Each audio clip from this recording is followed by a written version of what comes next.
కట్టి ఉండేవాళ్ళు కాదు. ఔటర్ రింగ్ రోడ్ ఈరోజు మన కళ్ళ ముందర ఉండేది కాదు.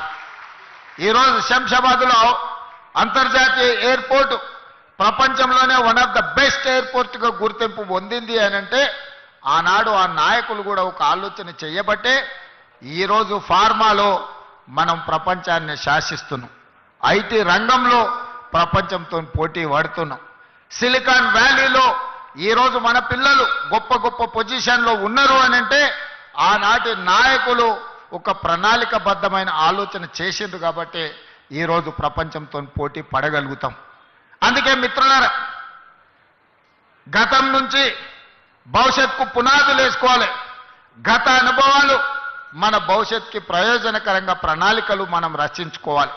మరి కులి కుతుబ్షాహి కావచ్చు, నిజాం ప్రభువులు కావచ్చు, లేదా ఉమ్మడి రాష్ట్రంలో ఉన్న ముఖ్యమంత్రులు కావచ్చు, వాళ్ళ నుంచి మనం నేర్చుకోవాల్సింది మంచి ఉంటే నేర్చుకోవాలి. అది మన భవిష్యత్తుకు పునాదులుగా మార్చుకోవాలి అన్నదే ఈరోజు ఈ వేదిక మీద ఉన్న నా సహచర మంత్రివర్గ సభ్యులు, మా శాసనసభ్యులు నా ఆలోచన. ఈరోజు భారత్ ఫ్యూచర్ సిటీ మన భవిష్యత్ తరాల కోసం, మన భవిష్యత్ తరాలు ఈరోజు మనము మాట్లాడితే మన వాళ్ళు అప్పుడప్పుడు మిత్రులు చెప్తుంటారు న్యూయార్క్ అద్భుతంగా ఉంటుంది. అవును, బాగానే ఉంటుంది న్యూయార్క్. ఆ తర్వాత చెప్తారు జపాన్లో టోక్యో చూడాలి, ఆహా అంటారు. అవును, అద్భుతంగా ఉంటుంది. కొంతమంది మిత్రులు సింగపూర్ పోయొచ్చి అసలు సింగపూర్ ఉంటుంది చూడాలన్నా అని చెప్తారు, అది బాగానే ఉంది. మీరు అందరు చాలా మంది దుబాయ్ చూసిటారు, అబ్బా దుబాయ్ ఉంటుంది కదా అని మీరు చెప్తారు. నేను అడుగుతూ నీడు ఉన్నోళ్ళందరినీ, మీ ద్వారా తెలంగాణ 4 కోట్ల సమాజాన్ని ఎన్నాళ్ళు న్యూయార్క్ గురించో, టోక్యో గురించో, సింగపూర్ గురించో, దుబాయ్ గురించో గొప్పలు చెప్పుకుంటూ మేము చూసినామని చెప్పుకోవడం కంటే మనం భారత్ ఫ్యూచర్ సిటీ వాటితో పోటీ పడే విధంగా నిర్మించుకోవాలని ఆలోచన చేయాలన్నా లేదా మీరు ఒక్కసారి ఆలోచన చేయండి.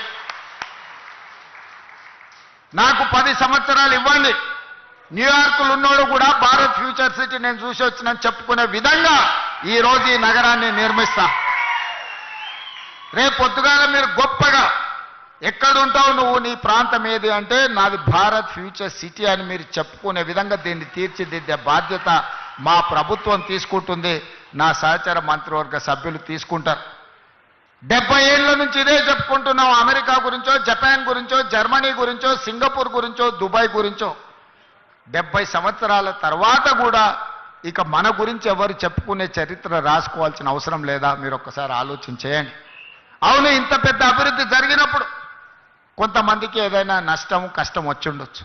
వాళ్ళ నష్టాన్ని కష్టాన్ని అర్థం చేసుకొని వాళ్ళని ఆదుకునే బాధ్యత మా ప్రభుత్వం చేస్తుంది. మీ ఇంట్లో పట్టాలు పెండింగ్ ఉండే, నేను మాట్లాడి కేఎల్ఆర్ గారితో మాట్లాడి అధికారులను పంపించి అందరి ఇంట్లో పట్టాలు ఇవ్వండి, వాళ్ళని కూర్చోబెట్టి వాళ్ళని ఆదుకోండి, వాళ్ళందరికీ ఇందిరమ్మ ఇండ్లు ఇవ్వండి, అదనంగా 5-5 లక్షల రూపాయలు వాళ్ళు కట్టుకోవడానికి వస్తాయి. 3-4 ప్లాట్లు ఉంటే ఒక దగ్గరనే ఇవ్వండి, ఒక పెద్ద ఇల్లు వాళ్ళు కట్టుకోవడానికి ఉంటుంది. వాళ్ళకి హాస్పిటల్ ఇవ్వండి, వాళ్ళకి అడ్వాన్స్ టెక్నాలజీ సెంటర్ ఇవ్వండి, వాళ్ళ పిల్లలకు సాంకేతిక నైపుణ్యాన్ని పెంచుదాం, వాళ్ళ పిల్లలకు ఈ భారత్ ఫ్యూచర్ సిటీల్లో ఉద్యోగ ఉపాధి అవకాశాలు కల్పిద్దామని చెప్పి నేను మా మంత్రులకు సూచన చేసిన. మిత్రులారా, ఇవాళ ఒక గొప్ప నగరాన్ని నిర్మించడానికి, ఒక్క గొప్ప నగరానికి ఏముండాలి? రోడ్డు ఉండాలి, తాగడానికి నీళ్లు ఉండాలి, నిరంతర సరఫరా చేసే విద్యుత్తు ఉండాలి, పెద్ద పెద్ద నగరాలకు రవాణా సౌకర్యం ఉండాలి, అంతర్జాతీయ ఎయిర్పోర్ట్ ఉండాలి. మరి భారత్ ఫ్యూచర్ సిటీకి ఏం తక్కువ ఉన్నదని నేను అడుగుతున్నా. ఇవాళ భారత్ ఫ్యూచర్ సిటీకి అంతర్జాతీయ ఎయిర్పోర్ట్ శంషాబాద్లో లేదా, కూతవేటు దూరంలో. ఇవాళ మనం వేసుకునే రోడ్డు ఇవాళ ఈ ఫ్యూచర్ సిటీకే కాదు, ఫ్యూచర్ సిటీ నుంచి శ్రీశైలం వరకు ఇవాళ 100 మీటర్ల రోడ్డు వేస్తున్నాం. ఇవాళ ఈ ఫ్యూచర్ సిటీని బెంగళూరుకి అనుసంధానం చేసుకుంటూ రోడ్డు వేయడమే కాదు, బుల్లెట్ ట్రైన్ తీసుకురావడానికి కేంద్ర ప్రభుత్వాన్ని ఒప్పించినాం. ఇవాళ ఆంధ్రప్రదేశ్ ముఖ్యమంత్రి గారు అంటున్నారు మేము అమరావతి కట్టుకుంటామని. ఆ అమరావతికి అనుసంధానం చేసుకుంటూ మచిలీపట్నం పోర్టు ఒకప్పుడు నిజాం ఉన్నప్పుడు మనతో ఉండేది. ఇవాళ తెలంగాణకు పోర్టు లేదని మనం ఎప్పుడు అనుకుంటాం. దక్షిణ భారతదేశంలో పోర్టు లేని రాష్ట్రం ఒక తెలంగాణ రాష్ట్రమే.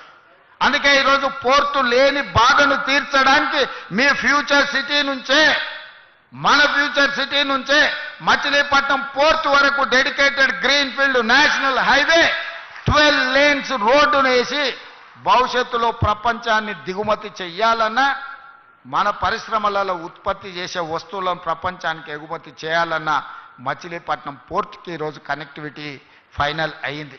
ఇదే కాదు, ఈరోజు చెన్నైకి బుల్లెట్ ట్రైన్, ఈ ఫ్యూచర్ సిటీ ఈ శంషాబాద్ నుంచి బుల్లెట్ ట్రైన్ చెన్నైకి వేసేది వయా అమరావతి ఈరోజు బుల్లెట్ ట్రైన్ కేంద్ర ప్రభుత్వం ఆమోదించింది. అంటే రేపొద్దుగాల మీ ఊరు నుంచి బెంగళూరుకు బుల్లెట్ ట్రైన్ ఉంటుంది, అమరావతికి బుల్లెట్ ట్రైన్ ఉంటుంది, అక్కడి నుంచి చెన్నైకి బుల్లెట్ ట్రైన్ ఉంటుంది. ఈరోజు ఇవన్నీ కూడా మనం ప్రణాళికబద్ధంగా ఈరోజు అభివృద్ధి చేసుకుంటున్నాం. దీనికి అవసరమైన నీళ్లను, అవసరమైన విద్యుత్తును ఇవ్వడానికి బట్టి విక్రమార్క గారు ముందుకొచ్చి ఈనాడు మనకు అన్ని రకాలుగా చేస్తున్నాడు. ఈ పైన కనిపించే ఎలక్ట్రికల్ పోల్స్ లైన్లు కూడా ఇంతకుముందు వస్తా ఉప ముఖ్యమంత్రి గారు శ్రీధర్ బాబు గారితో మాట్లాడిన వీటన్నిటిని కూడా అండర్ గ్రౌండ్ కేబుల్ చేస్తే ఇది ఒక గొప్ప నగరంగా వస్తుంది కదా. ఎక్కడికక్కడ వైర్లు లైన్లు కనిపిస్తున్నాయి, దీన్ని ఏ రకంగా అండర్ గ్రౌండ్ కేబుల్ చేయాలనో ఆలోచన చేయండి అని.